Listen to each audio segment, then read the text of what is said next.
this midfield, and people will disagree with this straight away, but against Bournemouth, I have gone with Alexis McAllister and Dominic Szoboszlai. And let's just focus on this quite early because it's important to say.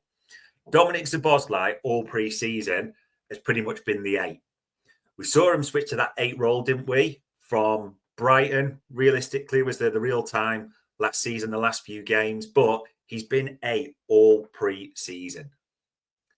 Florian Wirtz, who we'll get to, has been 10 when he's played for the majority of the time. And I'm saying that some people are going to disagree, but as a few analysts have factored, there has been a little bit of positional shift at times in his minutes. So we'll come to that anyway. But Szoboszlai has been 8. Fully fit, can't see, done all pre-season. I can't see one single reason why Dominic Szoboszlai isn't going to be the number 8 or one of the number 8s, 6s, double pivot. That stuff bores me when people try and get tactical on this. But call it the double pivot then to try and appease you all and appease no one. Next to him will be, for me, Alexis McAllister.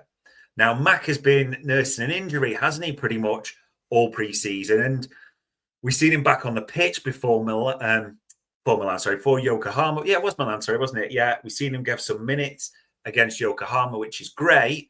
You suspect you're going to see him increase his minutes tonight against Bilbao, which is absolutely brilliant. They're just nursing him along carefully. That's the right thing to do, probably before he starts the Community Shield game. That's a quality double pivot for me. For me, the best midfielder in the Premier League, bar none. I don't really care any contrasting opinions. It's mine, honestly. If McAllister had pace, he'd be worth 150 million quid. It's that simple. But he can do everything else, can't he? Szoboszlai, well, he has got the pace. He has got the engine. And I don't know why. Maybe he's going to be a whipping boy. He did seem to be it for last season. I've no idea why, because at 10, his recovery runs were so important for us. But we will see. Now, some of you are going to be screaming, completely wrong. Ryan Gravenberch should be there. Knock out Szoboszlai and put Ryan Gravenberch there. Issue, just in case anyone's forgot, for the opening game of the season, Ryan Gravenberch is suspended. Do you remember he picked up that red card? Tried to put that ball from the air, didn't he? And chopped down Kamada, I think it was, the Palace boy. So we got the red card. So he will not play in the opener, which means it's going to be Szoboszlai. And if you look at alternatives and, you know, again, try not to be disrespectful or right at all, I think we've got some decent options there. Of course, Gravenberch can't play, but those are your 3 senior midfielders from last season. Curtis Jones, don't get that twisted at all. Some people seem to be, hating's too strong, but people are discounting him a bit. Still an elite ball retainer. Yeah, look at his ball retention statistics. They are elite. It's simple as that. Still can play an important part. Still, for me, will be a key cog within the squad. The one thing I'd really clock on or just keep an eye on is, as we're hearing a few reports, Curtis has got 2 years left to go on his deal, and it seems to have stuttered a bit from original negotiations, what Liverpool are wanting to pay and what Curtis Jones's camp Curtis is asking for.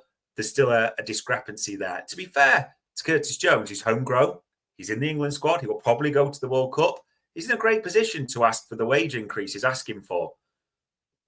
I am intrigued how Liverpool will deal with that. But just maybe that's a topic discussion for another day. You've then got Endo as an alternate. And people will bag on this a little bit, but there aren't 1,000,001 options in that midfield ready, as I would say, right now. And the reason I'm saying that, Trey Ione has looked great in the minutes he's played pre-season again, hasn't he? You just feel he's going to need another year, isn't he, to really be there. He will be around the first team picture. He will not be going out on loan. It's hard to estimate just how many minutes he'd get, but personally, I wouldn't put it above the 500 mark or so. We will have to see there. This is terrible in a way, but Harvey Elliott, I'm not really going to bring into the picture. I think we'd all be astonished. Or actually, let me correct that because someone will always jump on this. I would be astonished if Harvey Elliott is at the club next season. He's talked pre-season about the World Cup, and whilst he loves it, he came back early. He says all the right things. He does all the right things. Harvey Elliott just wants to play football, and I just don't see that path, that option, those minutes that he will want there and available for the kid. So I think he will move on. Which then let's move to the number 10 role. Honestly, I'm calling it now. Mo Salah's biggest rival for Player of the Year, Florian Wirtz. I honestly think that 100 million quid plus potentially, well, actually, let's call it 116 because I just think this guy will tear it up and we end up playing or paying all the money. But from what we've seen so far, even in that Yokohama game, on a disgustingly bad pitch where the ball bobbled everywhere, some filthy touches, a goal, even that one, where it sort of flipped back off Curtis, but nicely placed. Just the interlinking with Mo Salah at times as well. This kid, and I can say that because I'm 43, he's 22, I think he's absolutely going to tear it up next season. Genuinely, I think, and I've put him 10 there. I think at times you will just see him drift around. Football, as they say, is a simple game made complicated. Last season, it was about getting the ball to Mo Salah and making him do things. I think part of this season will just be everything will go through Wirtz. I do. Whether that then goes to Mo Salah or someone else, I honestly think you're looking at the Player of the Year there. And if you read or applaud it, all the reports, I can't see any different. Maybe what will disappoint you is in the reported targets there at the bottom. Ain't no midfielders, is there? I think we've got to start to be honest on this, unless it breaks late.